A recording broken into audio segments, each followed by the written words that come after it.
दरम्यान ईव्हीएम म्हणजे every vote for Maharashtra असं मुख्यमंत्री देवेंद्र फडणवीस यांनी म्हटलंय।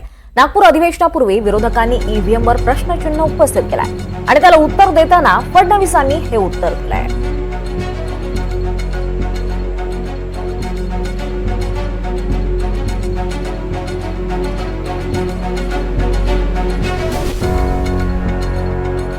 तर ईव्हीएम म्हणजे एव्हरी वोट फॉर महाराष्ट्र असं उत्तर देवेंद्र फडणवीसांनी यावेळी दिलेलं आहे।